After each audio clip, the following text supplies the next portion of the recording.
Valley. Who has a house? Who has on a house in Valley? Bali? Hey, Are we welcome. live? That was everybody, embarrassing. Talking about your house in new Bali. episode of Keystroke Medium here. We are live with Jonathan Brazee. This is season 3, episode 17. Jonathan is a retired Marine colonel and now full-time writer living in North Las Vegas. He published his first work back in 1978, a so-so short story called Secession. Since then, he has been published in newspapers, magazines, and book format in fiction, political science, business, military, sports, race relations, and personal relations fields. He returned to writing fiction in 2009 and currently has over 55 titles published, 33 being novels. That might be old, so the number might be different now. His novelette, Weaponized Math, was nominated for the 2017 Nebula Award, and today he joins us to talk about his writing journey. So welcome to the show, Jonathan. Thank you. We met Jonathan in person back in November at 20 Books to Vegas 2017, the first conference, and he was one of our first. Tell us about what you thought about the conference recordings that we did, a little series while we were there, and so that was kind of neat to do a preemptive interview with you. So now we have you for an hour instead of 5 minutes, so I think we'll have a great time. And everybody in the live audience, hello. Jonathan Yanez says, tell Mr. Brazee hello for me. Hey, Jonathan. Kayleen and JR and Kieran and Vicky are all in the chat right now, including several others. So welcome, guys. We'll come straggling in throughout the show like usual. Yeah. So Jonathan, we had some interesting talks about steak and apartments in Bangkok during the pre-show, but for those of our listening and viewing audience that have never heard of you or are unfamiliar with your books, would you kindly introduce yourself and tell us a little bit how you got started in writing? Well, I'm Jonathan Brazee, as a retired Marine colonel. My second career was as the director of international business for a company in Thailand. That's why we were talking about the house in Thailand earlier. I'm now a full-time writer. I've been a writer for quite a while, actually. I've always been a fan. Once I read Andre Norton's Starman's Son, I was hooked. And then my brother was a science fiction geek, and he took me to a convention in 1974 in Des Moines, Iowa, where I met Gordon Dixon. And I thought that was pretty cool. And then I paid $6 to have lunch with a real live science fiction writer. That's awesome. There's like 4 or 5 of us at the table with her. That was pretty cool. Never really wrote much in fiction. I did publish a story called Secession in a magazine in 1978. And then as a Marine, I gravitated to nonfiction, political science, race relations, military fiction, stuff like military science and things like that. When I was stationed in Iraq, can't do a lot. My running was highly curtailed because they had a habit of shooting at you if you're out for a jog, little things like that. Yeah. Puts a habit on your exercise routine. Yeah, it does. I didn't really have, I did have a television, believe it or not, but I only had 2 channels. So what were those? Was it like the Weather Channel and Disney or something? It was AFIS. It was the military channel. Okay. But you could see a couple things.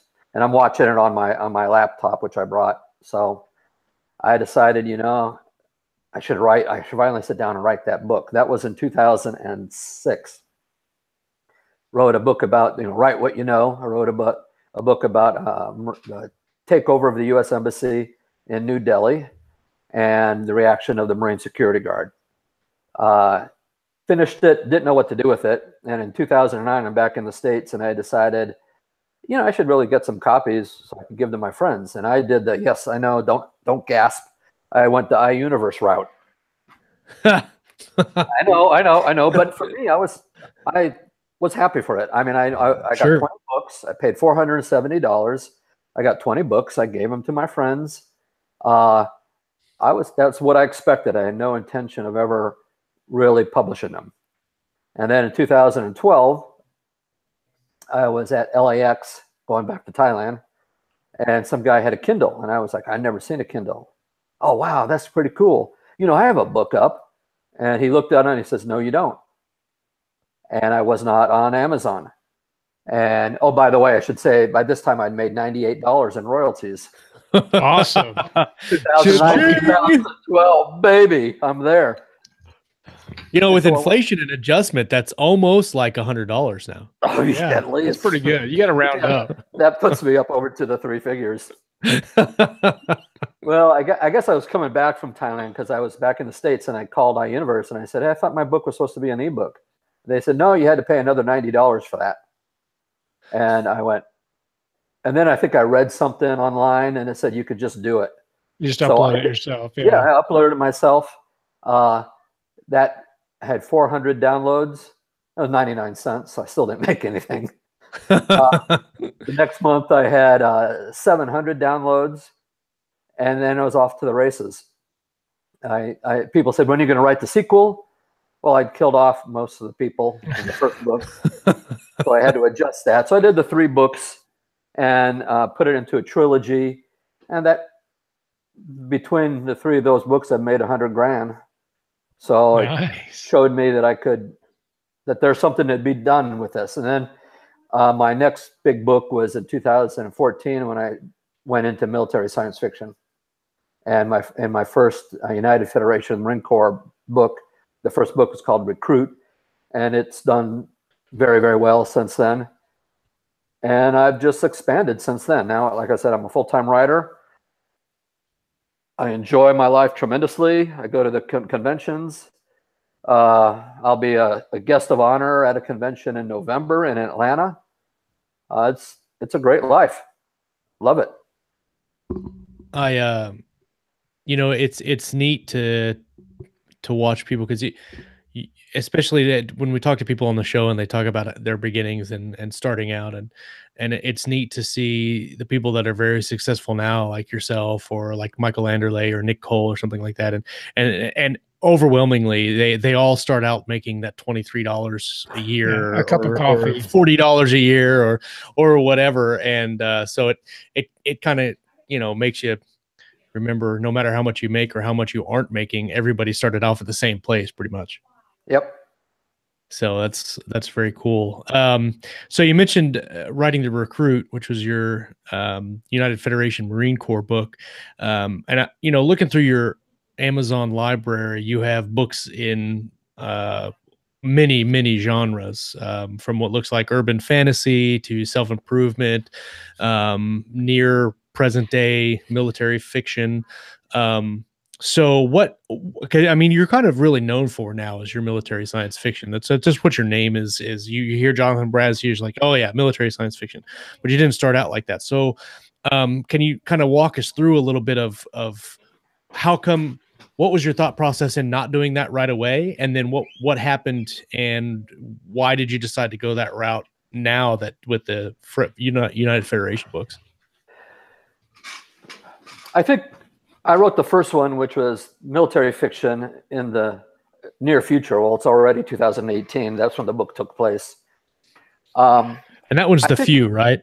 The Few, yeah. Yeah. I think I wrote it because everyone says, write what you know. I'm sitting there in Iraq, in uniform, in a war. I kind of know Marines. So I did that. And I think my heart is in science fiction, but I don't think I don't think at the time I thought I was good enough, to be honest. Yep, I completely understand. I've read every science fiction book, every military science fiction book. I love them all, and I always put the writers, kind of on a pedestal. Right. And I wrote nonfiction. My first book was on the effects of environmental activism on the tuna industry.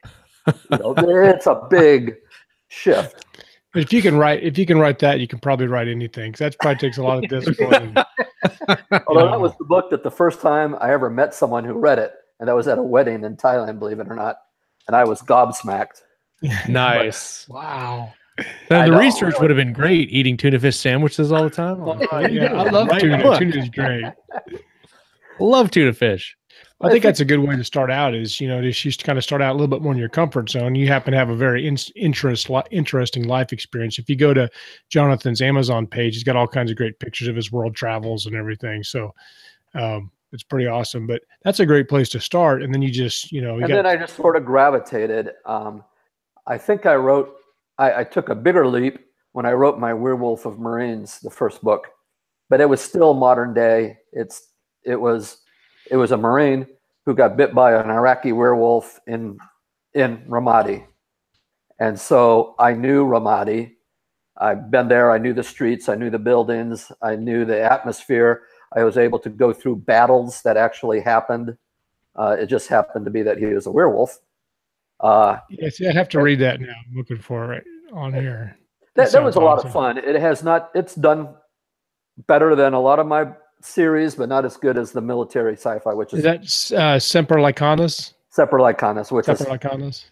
Lycanus, of course, being the Latin for wolf, and Semper Fidelis, the Marine Corps motto, or yeah, that's awesome. And it was a lot of fun. It's been moderately successful, but mostly it was just fun. I mean, werewolves and Marines. You can't really go wrong with that. And it also happens to be the only 3 series where I have graphic sex. Yeah. With werewolves and Marines. I thought it was very important. My philosophy, my thinking was that if a werewolf can be shot in the shoulder and heal within an hour or 2, other things might be able to recuperate fast as well. That's awesome. And there was the whole idea about, you know, with the modern werewolves and vampires, there's the whole sexual element, and that helped me develop the guy from a complete geek into somebody that other people like. But it's not erotic. It's what I call IKEA sex. You know, insert tab A into slot B.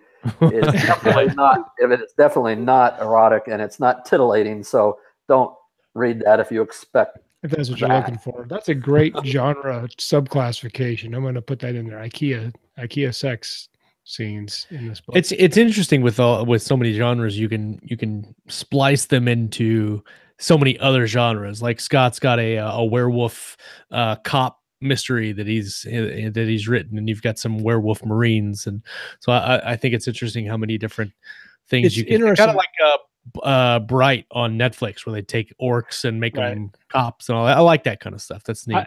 I think that type of mashup is harder to market, but I think it's getting a little bit easier. So, it's fun to write. A lot of fun. But my favorite book to write, at least, was From the Shores of Tripoli, which was historical fiction, and the research was twice as much research. But I was reading letters that people wrote to the commandant. You know, a lieutenant wrote when their hats were falling apart in the salt water. It was an awful lot of fun to write, and I enjoyed it tremendously. Just hasn't sold. You know, I love historical fiction. I've always been afraid of trying to write it because it seems like it'd be one of the hardest genres to pull off. It took a lot of work. It was the only time I paid for a Big 5 editor who was moonlighting. You know, I paid $1,500 for the editing. It took 2 years to make that. Wow. Just to pay for the editor. Yeah. I mean, I love having the book, and I have another book all set up, ready to go. From the Halls of Montezuma, obviously would be the name, about the Mexican-American War. But it keeps getting pushed back by the military sci-fi. Yeah, so let's talk about that a minute. The Recruit, which is the first book you published in 2014. Yep. And since then you've written how many books is it? 6? In military sci-fi, 20, 24, 25. Yeah, right. Okay. And the UFMC was 8 books. 8 books, yeah. But so then obviously with the bad covers. Well, you know, I looked through and you know, there are worse. I mean, they are not too many. And this is the second go round. That's what's worse. Well, you know, I look at them and they're honestly, they are not as bad as some covers that I have seen where you're just like cringe worthy. They make good thumbnails. I mean, I look at it right now and I'm like, yeah, it's a good thumbnail. But tell us about the United Federation Marine Corps books. What about that story brought you into, or made you thought that you could get into the genre that you really wanted to write in? I don't think anything told me that I could, but I was making money with the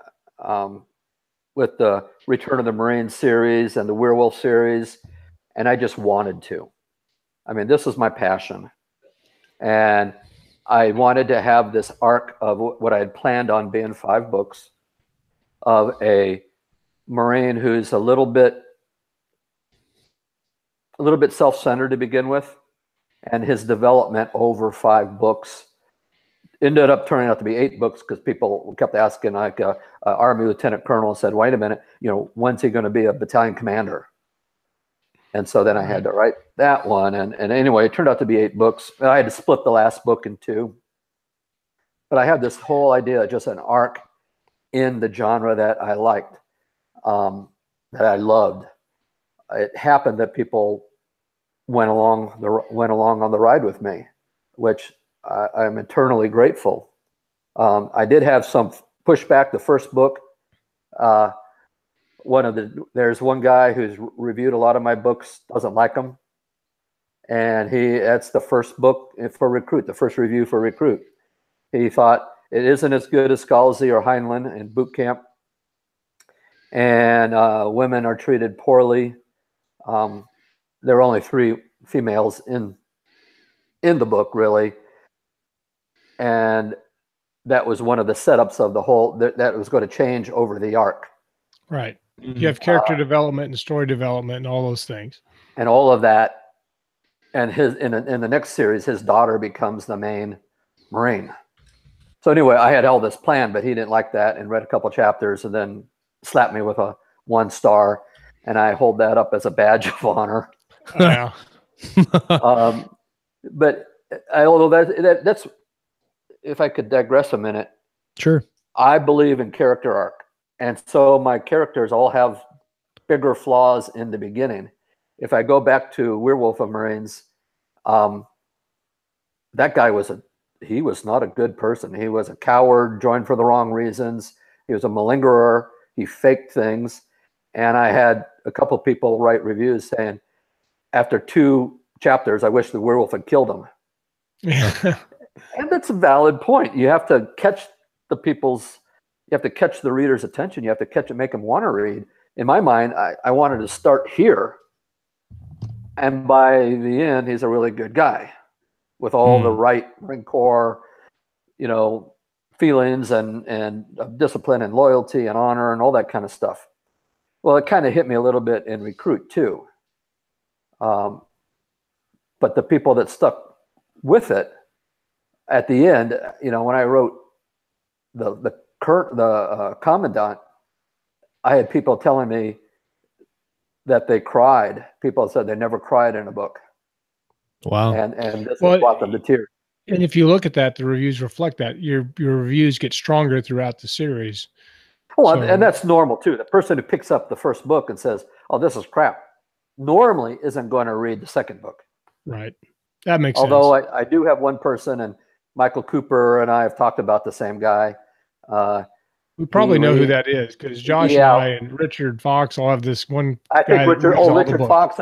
No, we did talk about him when we're having steak. Yeah. Yes. He's read every book we've ever written, but he doesn't like any of them. But he keeps reading. When he got to Commandant, he goes, "Thank God it's over. It's been a real pain to go through." Although he did. I love that guy. I really do.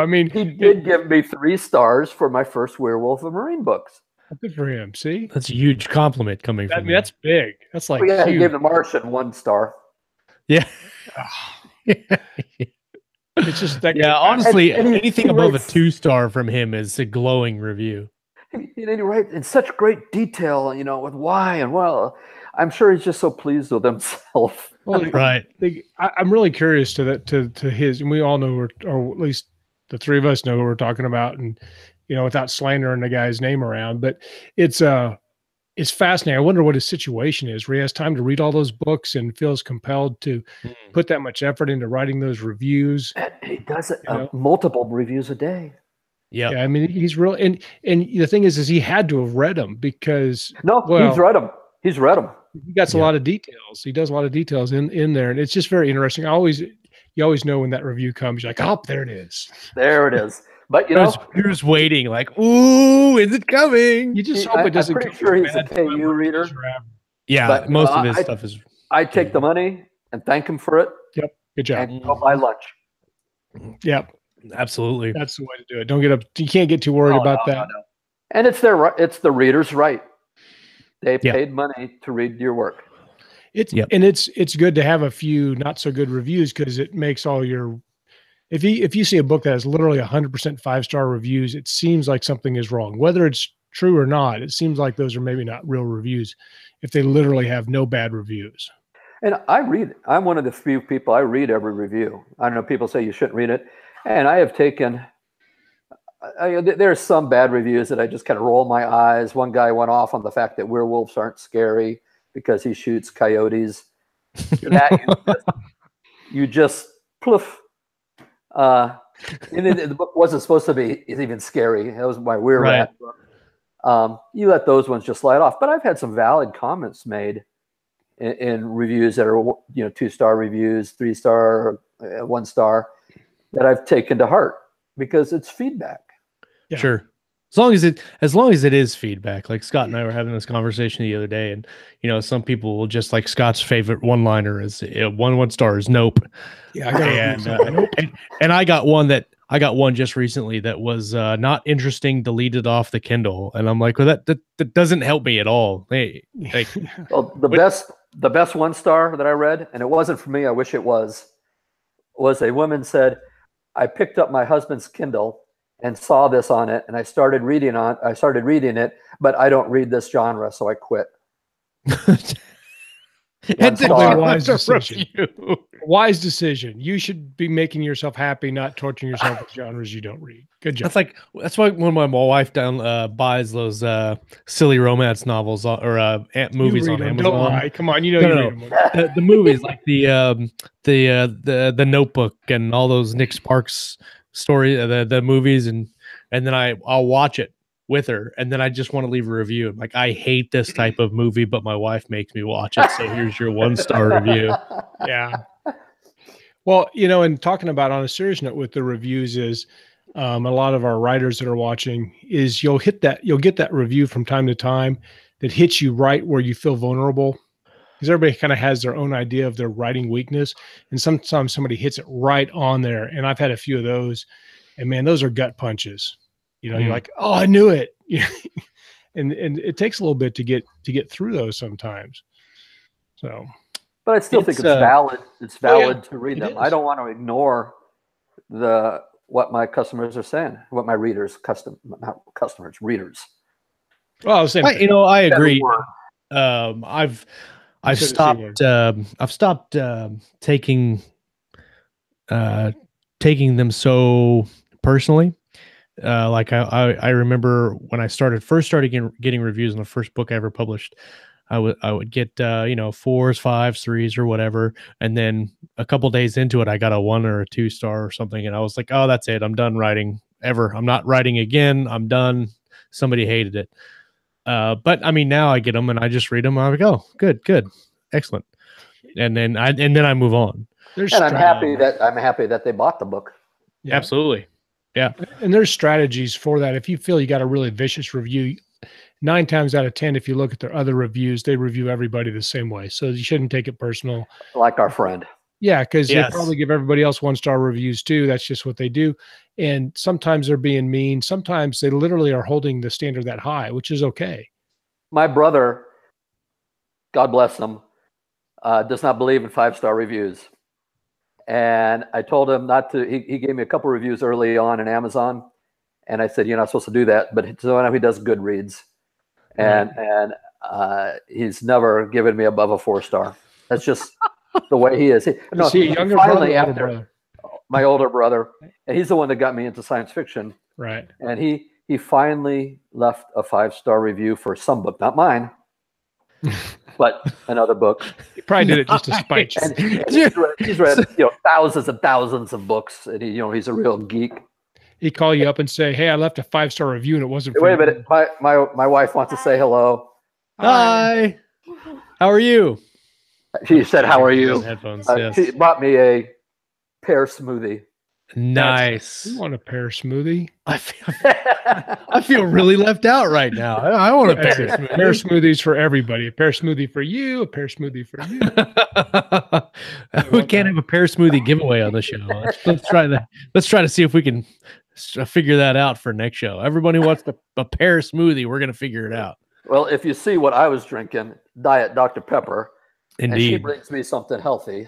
There you go. See, they're always doing that. My wife, I had to go to the doctor the other day, and I got I don't usually try to tell her what happens at the doctor's because she's a nurse, and then she takes everything seriously.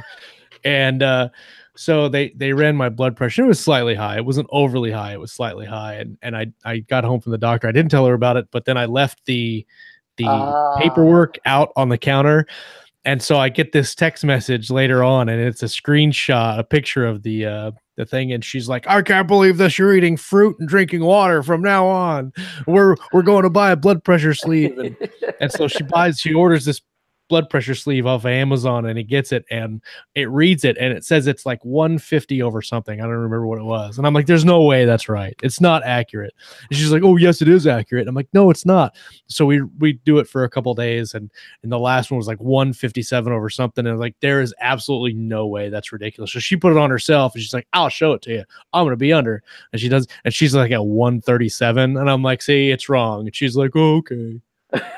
So didn't necessarily say that I was right, but that's as close as you're going to get. Let's just take it as a win. That's a win. That's a total win. Like that. Speaking of winning, let's do the show sponsor real quick, and then we'll break into the rest of the show. This week, Luke Barnett is sponsoring the show with his novel Half-Orc Redemption. For 16 years of his life, Gash of the Bloodaxe has known only torture. Mistreated by a clan of orcs because of his half-blood nature, he determines to end their evil and earn his freedom. His mind, still ravaged by the horrors of his upbringing, is driven to find meaning in his existence within the wilds of Sylrin. But with an ocean of orcs set against him, a staff-wielding teenager at his side, and a mysterious elf guiding him, Gash begins to sense there is something deeper happening, something that threatens his very soul. That is Half-Orc Redemption by Luke Barnett. I'll put the link, hopefully it will work this time, in the live chat, and then it'll be in the show notes as well. That's already on the video because I'm on top of it this week, which has never happened before. I'm gonna have to buy that one too. It's an awesome book cover, and I love Orc War books. Half-Orc little known Redemption. fact, you know, little known fact. So yes, very cool. And this is apparently Luke's first novel. So congratulations, Luke, on publishing your first novel. I hope it does really well. If you're into half-orc or fantasy novels, give it a shot. I haven't read it, but it's on my TBR, as most of our sponsor slots are. So got a pretty deep reading list right now. You know, so usually I listen on Audible, as everybody knows, but my Audible list is ridiculously long, and I went and looked at Audible today. I had 3 credits on my Audible, which never happens because I'm always like next book. So I had to spend them all today. I love that. That's the best thing ever. It's like, yay! Yeah, it's like Christmas shit for free, and you get extra presents. Yeah, that's good stuff. Yeah. I was curious earlier about, well, we can go into this. I don't know, Josh, you can kind of mediate. Is this the right time for these questions? Go ahead, brother. About kind of, if you did anything, Jonathan, to find your audience, because obviously you have a big loyal audience, or did they come to you, or did you kind of know who you're writing to, or what? No, I didn't. They just came to me. And in fact, it was not until the end of 2016 when I was at, it might have been Dragon Con or a convention, and someone asked me, "How many people do you have on your mailing list?" And my response was, "Mailing list?" What? So I had, at that point in time, when this happened, I had sold about 90,000 books, I think, at that point in time. And I never put a mailing list link. So I did it, but then I had to go back and put it in on, all the back books and change all that again, which was good because then I could update my book list. Yeah. And that was the first thing I really did. Well, I take it back. I put an ad in the Marine Corps Gazette, or maybe no, Leatherneck magazine. I thought, a little regular ad. I thought that was going to bump up the few or whatever book it was. It didn't. Not at all. And that's part of my question. Do you think that people who read, especially like, let's just start with your more straight military books, are those people that are in the military, people that want to be, like, I'm kind of a wannabe military guy because I can never get in. Military and wannabe. Yeah. And I know that because at least the people who get back to me, who communicate with me, they were military, and they're always saying, that was me, that lieutenant, that was my lieutenant. I have a lot of female military contact me all the time, thanking me that my female characters are not going into combat with a thong and stilettos when the male Marines in combat armor. Right. I have, when you think about the fact in the U.S. military, in the Marine Corps, it's like 6% are female, and it goes up in the Army up to about 18, 19%. Half of the readers who communicate with me are female. Really? They love. I did a Women of the United Federation Marines. That until Fire Ant, I think one of my characters there was the most popular character of all mine, and female Marines, and not just Marines, soldiers and everything else, love her. And I actually had to come back and write 3 novelettes on her because people wanted more. And one of them is Weaponized Math, which is up for the Nebulas. So I think I do pretty well with female readers. Now the male readers, a lot of them fell in love with that character. Although of course they did. She's kind of standoffish. I mean, she's got this little shield in front of her. I thought they would like the corpsmen better, but no, they like Gracie. She's playing hard to get. She's a challenge. A challenge. You like somebody's going to kick your butt, right? Well, yeah, she's got 80 some odd kills, so that's what I always look for in a dating relationship. How many people have you killed? Because what could go wrong? What could go wrong?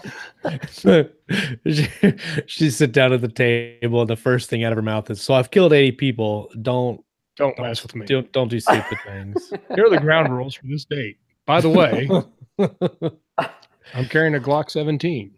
So I'm looking at Fire Ant, and you just published that back in March, and then you've also just recently, within the last week, published Ghost Marines, book 1 integration. Are those both in the same universe? I know they're different series. No, okay, it's completely I had 20 some odd books in the United Federation Marine Corps. Okay. And I was a little bit constrained in what I could do because I built the universe. You can only do so much within that universe. And I wanted something different. I had a book up with I had integration initially with a publisher, and it had been taking 2 years of back and forth. I even went to go visit them in London. And while I was waiting to get some feedback, I decided I need to write one on the Navy. And so up came Florabeth, Salinas O'Shea Delasay, who is a space Filipina overseas worker. And in this universe, you have to be very, I've spent a lot of time in the Philippines in the military, and I'm very familiar with overseas workers and what they have to go through. One of my biggest customers was in the Philippines, so I was there a lot. And I wanted to tell that story. And she's very, very small, because in their kind of spacecraft, you can't, mass matters. So she's like 4'6". And so I did a quick novella. People love her. I have people writing me all the time. I mean, every day I'm getting emails. I mean, it got 60 reviews in the first couple of weeks, which for me is pretty good. Yeah, that's good for anybody. My reviews sort of go by time. Most of them are very good. Almost all are 5-star with a couple 4 and whatever. But she really connected with people. And it was just supposed to be, I know another writer who every 2 weeks he put out 20,000 words and people made fun of him. People didn't think he was a good writer. People made fun of him for doing this. I think he's up to number 34 on Amazon right now. And so I wanted to write some shorter pieces of work that could come out quicker. And so I did that. And she's been very successful. Integration is the book that I had gone back and forth with the publisher. It's a kind of large publisher. And at the end, I just said, this is just not working. And that is my homage to the Montfort Point Marines, who were the first African-American Marines, and what they went through to become part of the Marine Corps. I did that, and that came out, 6 days ago? Yep. So which one is that? Integration. Integration, Ghost Marines. What's really interesting is that, I mean, congratulations on Fire Ant, by the way, because out of the 66 reviews, it's got a 4.8 rating on Amazon, which is phenomenal. I mean, typically you don't see, especially in a month, you don't see that many reviews slam in on shorter works. And so congratulations for that. That's very cool. I was very pleased. So I kind of want to shift gears just a little bit and learn all your secrets so we can copy them and become best-selling authors. Right.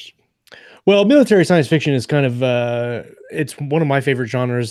Scott and I are both writing in it, and so I like when we get people on here who and I'm a veteran. I did 6 years in the Air Force, but it's interesting to talk when we get obviously retired people who've actually been in combat, and then they take that and you can definitely see that in their fiction.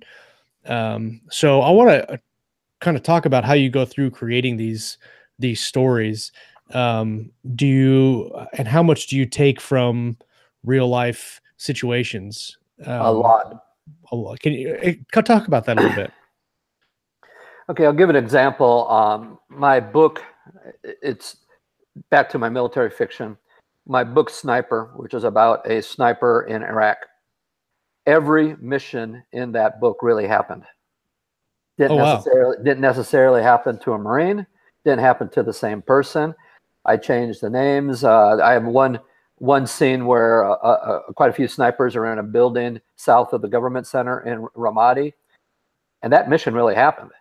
I actually talked to the guy who led it. Now, in my book, he was a Samoan.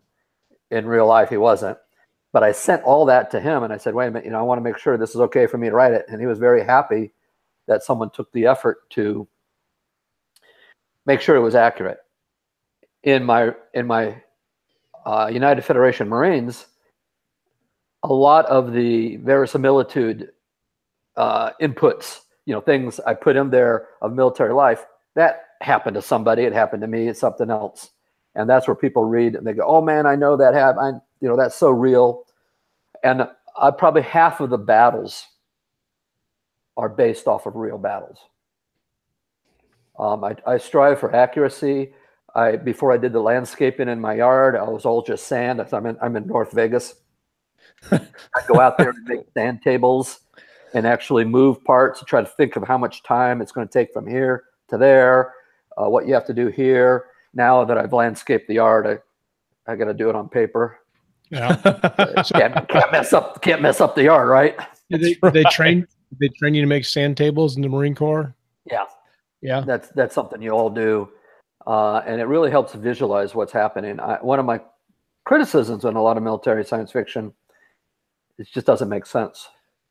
You cannot go from here to there in that manner, or it's you're marching, you're on foot, and you're going 20, 30 clicks in 10 minutes. Yeah. And this helps keep you straight. So I take an awful lot out of real life, awful lot. And I think that's what resonates with a lot of the readers. And like I said, that gives you the verisimilitude that when people read this, if you look at my review, I don't want to keep harping on reviews. No, if you look at my reviews, other than the fact that quite a few of them mention editing, which is my, no matter what I try, I get hit on that. But on the positive side, a lot of people say, this is so real. This is obviously someone who's been there. This is accurate, in that kind of line of thinking. And so when I always like to ask in these type of books, especially in larger series, when you start a new one, do you kind of have an idea where the series is going to go, or like with your United Federation Marine Corps books, where it's 8 books and then you go through the ranks, obviously from recruit all the way up.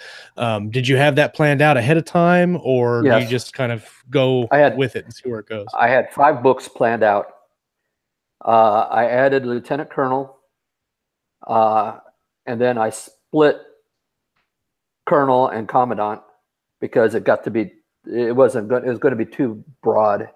And I added, I think it was Major I added too, because Major is a bastard rank. It's hard to be interesting writing about a Major. We say that there's 2 useless ranks in the Marine Corps, and they both wear gold, which is Second Lieutenant and Major. And having Second Lieutenant, I don't buy, because Second Lieutenant, you're a platoon commander, and it's an awful lot of fun. Major, that's true. Yeah, Major sucks. So I'm curious on the going through the ranks on that particular series. A lot of people, when they read military science fiction, and I'll use Honor Harrington as an example, as she progresses through the ranks and she becomes an admiral or rear admiral or whatever. One of the things a lot of people said, and even David has said, is that when you get that high ranking, you lose a lot of the excitement and a lot of the drama that you had in the lower ranks, because like you said, the second lieutenant is a squad commander. He's going to be on the ground. The major or the lieutenant colonel, they aren't necessarily going to be in the battle on the ground. So how did you go about keeping those later books interesting and keeping in the same theme and tone as the other ones? That is a huge problem, and I refuse to make generals out there kicking indoors. It's not going to happen. But in science fiction, an officer, a high-ranking officer, can put himself into the combat suit of a Marine or a soldier and visualize what's happening. And then I use substitutes. I have in Commandant, or one of the books, I think it's Commandant, I have him with his son who's fighting. Okay.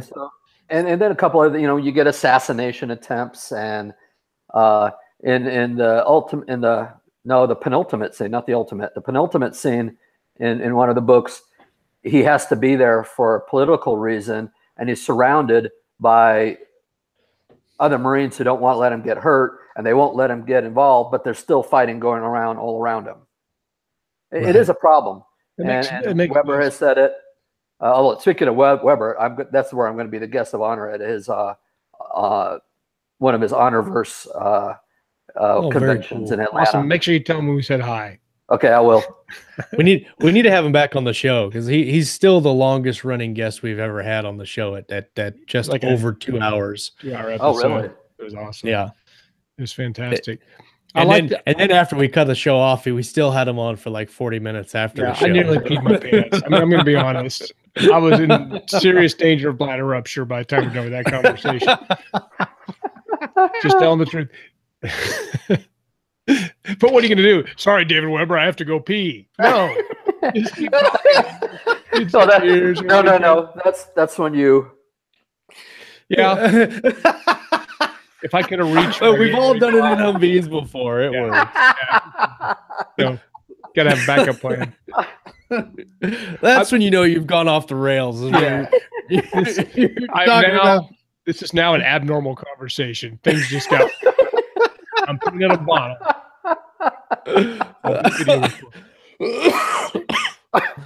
That was maybe the coolest thing that's ever happened on this show before. Thank you, Scott. I appreciate that. You're welcome. I try to bring some value to the show every now and then at random. Seriously, we were talking about. See, now this is my lame attempt to try to get back on track. When you're talking about your high level officers being able to basically see through the eyes of the warriors on the field, and then that seemed like you got to raise the stakes for your characters. And if your son or somebody you cared about was down in the battle and you could literally see almost through their eyes or the people around them, that would be enormously stressful for the character and hopefully for the reader as well. Because he has to decide, am I going to scrap this mission by sending inappropriate amount of resources to save my son or my loved one, or am I going to let him fight the battle and send the resources where they're actually needed to follow the mission? That would be a tough decision to make. It is, I think, and that's the only way I could see to bring in that stress level in there, because when you're sitting on another planet running a big giant mission, you're not at risk. Although that scene was also, you're talking about reality. That scene also involved a real life case in Iraq where 2 Marines basically stood up to an onrushing truck full of explosives.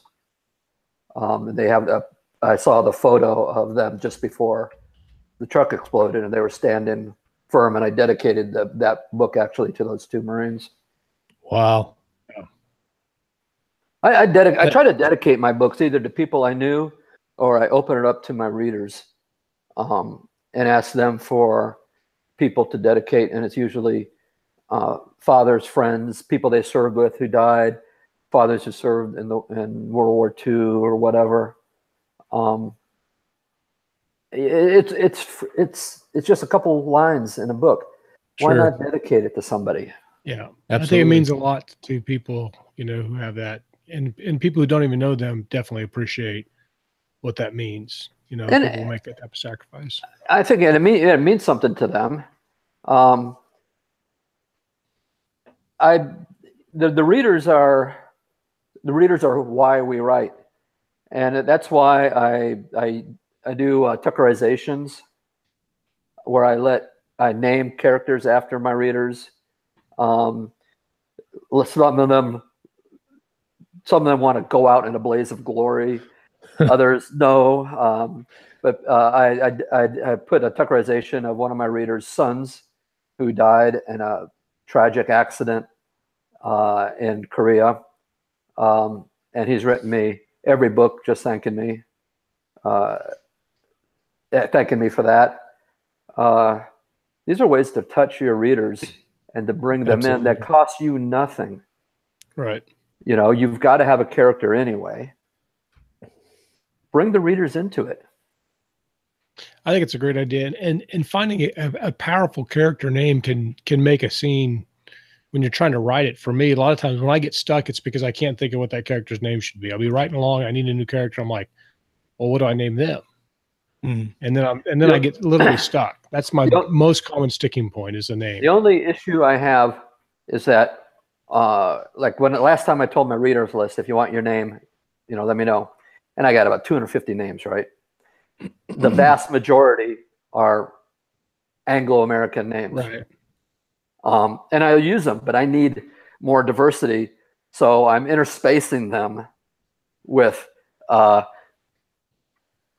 different names for different countries. If you look on my history list, you're going to see Hungarian surnames, Finnish surnames, Bantu surnames.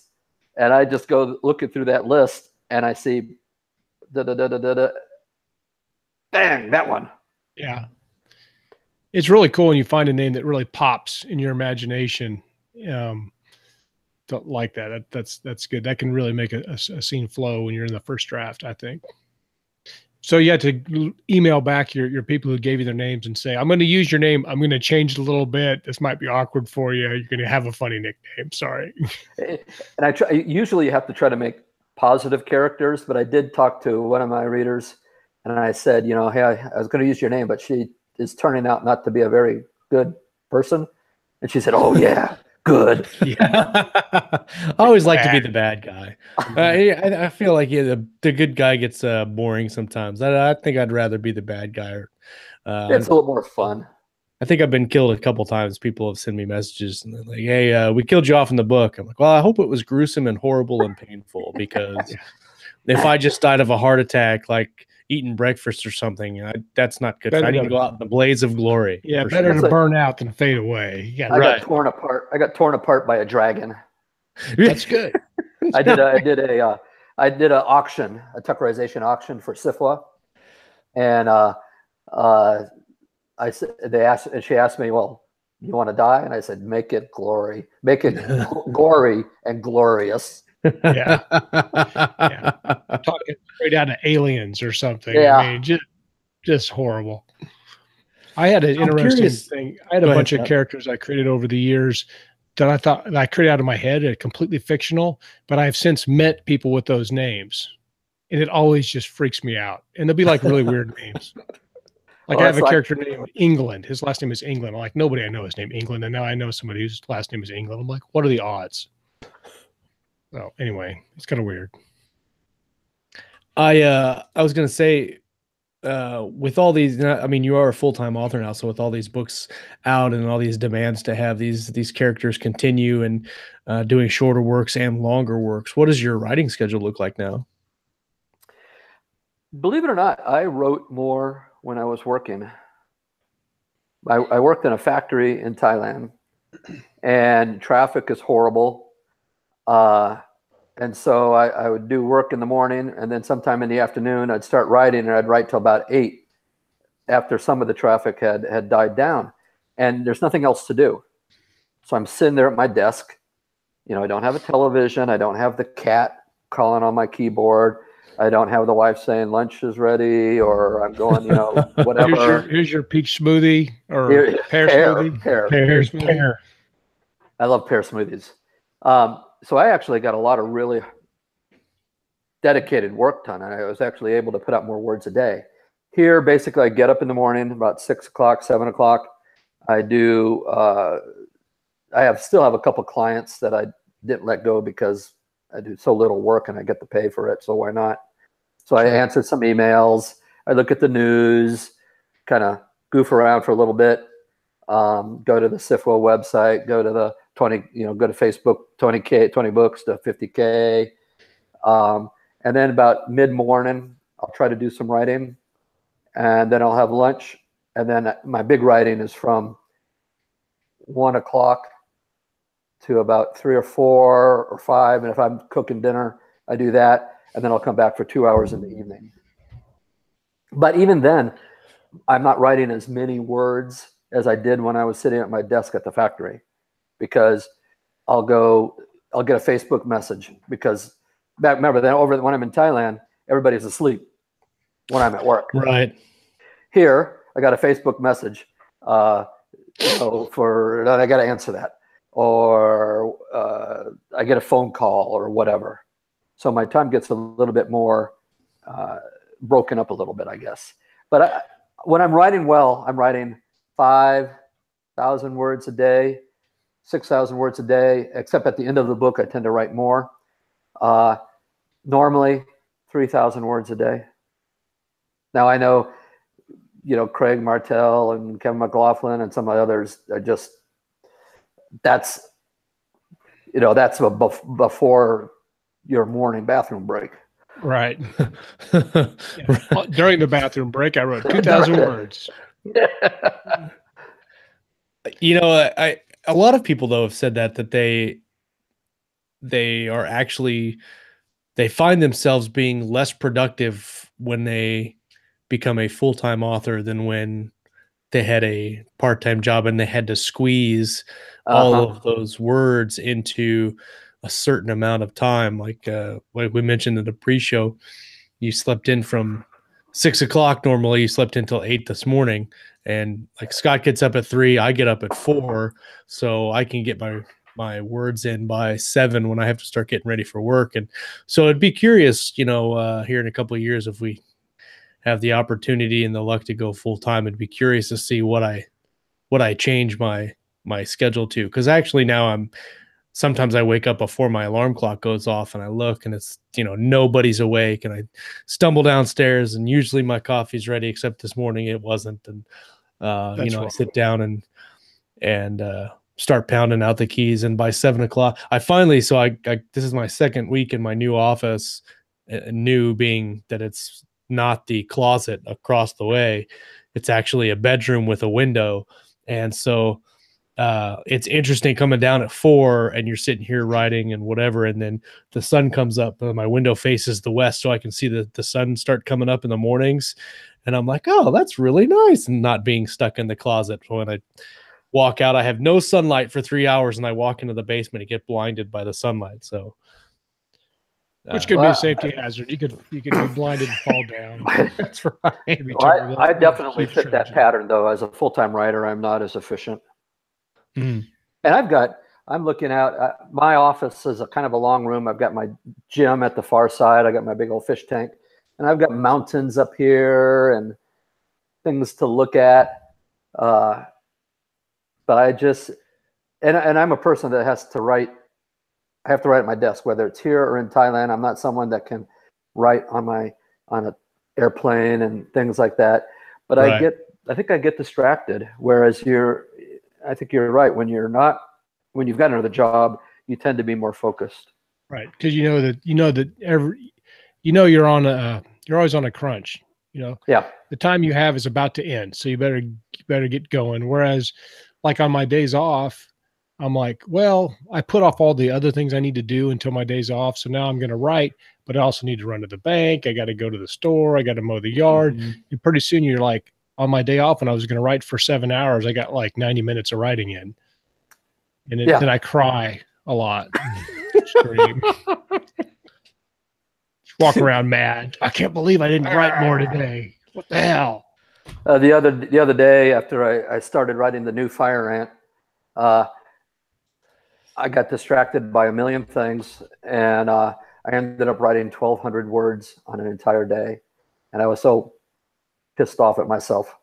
You know, it's crazy because sometimes, like this morning, I think I got 1,200. I had a really rocky start this morning. I stared at the screen for a really long time, and then I ended up getting 1,200. But the day before, I had like 2,800, and I was like really psyched. And I wanted to keep it going, and this morning it was not happening. So Scott and I have a lot of discussions about productivity and staying motivated when you're having those lack of production days. And so it's good to have great days, but it's okay to have bad days, in my opinion. Yeah. I have to interject that the Vicky Malone Kennedy in our live chat says, "You're so sensitive, Scott," which is true. Yes. So that's the thing. When you're talking about your word counts earlier, sometimes I can have days like that, but what do you do when you have a day that's less? I mean, you just move on, write it off, call her, and move on when you have a day. Or do you ever have days where you're like, I wish I needed 3,000 words today and I only got 150? I don't know if I've ever done 150, but I do have days where I don't have a set number of words I have to write. Right. I write in sections and chunks or whatever, but I like to get about 3,000 words at least. But I'm not worried about the specific count. And some days I just say, okay, it's not happening today. Actually, my best days are my gym days, which I leave at about 8 o'clock, or excuse me, no, about 9 o'clock for the gym, go do my workout. And when I'm working out, I'm working on plot points. I keep my telephone with me, and I'm going, oh, she does this or he does that.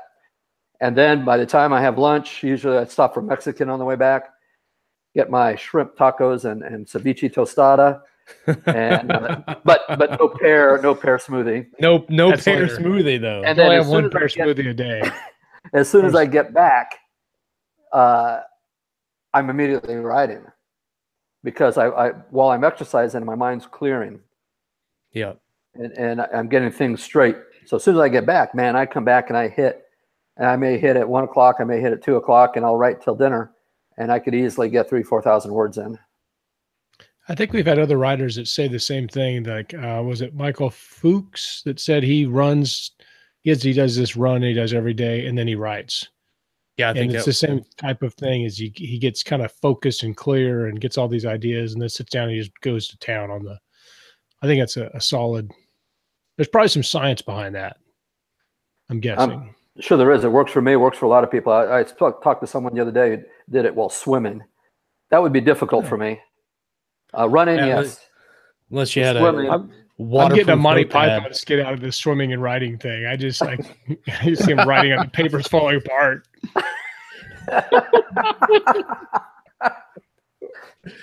You have to dive down to the bottom of the pool to pick up the paper or the pen that you dropped. Right. Kieran Archer says, shrimp tacos. I didn't expect this podcast to make me so hungry, which this podcast, I think we've talked more about food with Jonathan today. We were talking to Jonathan and I and Richard Fox and Mike Randale had dinner together in Vegas when I was there in February. And we had this huge, we ate at Urban Rye, and they have this 120-ounce steak that you're supposed to buy like as a table deal. And when we were like, screw it, let's try it. And it doesn't come as a big slab. It comes as like chopped up steak. And we all looked at it and we're like, holy crap. And actually we had to send half of it back because it was some wimps. Yeah. That was not me. A bunch of quitters. That was not right me. There. I would have eaten through the pain because I'm not a quitter. Yeah, no, because I can't. Was it Anderley or Fox that said it was undercooked? Yeah, both of them said, "Nah, that's a little red to me," and I'm like, "Nah, give me all that." So that's why I was grabbing all before I went back. Jonathan and I were like grabbing pieces before they pulled the plates off the thing, and we're like, "Nope, those are us." And then they brought it back. It was really good steak, and if it can't run away on its own, it's not too red. It was still mooing when we had it on our plate, and that's how I prefer it. It's kind of like those octopuses, the videos that you see of the octopuses on rice, and they put soy sauce on them, and then the legs start twitching like that. That's how I like to eat my cow. Craziness. Well, it's coming. It's actually past the hour, and that's okay. We've had a great conversation. Jonathan, if you wouldn't mind telling us where we can find more about you or your website, and what's the next project you have coming out. You can find me on Facebook, or you can find me at jonathanbrazee.com, all one word. I should keep that thing up more, showing what conventions and stuff I go to. I love the convention scene. I love meeting the readers. I'm always happy to talk to people, meet people. If people have questions, I'm here. My next project as well, I'm already started on the next Fire Ant book. Hopefully that'll be out before the Nebulas. And I'm doing something with Craig Martell that'll be coming out later. That'll be fun. I just did 2 of a Plan 3 novellas with Lawrence Schoen, who's I brought him over to the dark side. He's a tour writer, been nominated for Hugos and Nebulas, but I grabbed a hold of him and dragged him. I was going to say kicking and screaming, but no, he pretty much ran and embraced me to become a self-published guy. And I just reread the first novella. I really liked it. It's kind of a goofy setup, but I really liked it. I think it's pretty good. That's awesome. So those will the first 2 novellas will be coming out after we get our covers. Other than that, just tippy typing on the keyboard, typing away and drinking pear smoothies that he didn't feel the need to share with the rest of the class, but that's okay.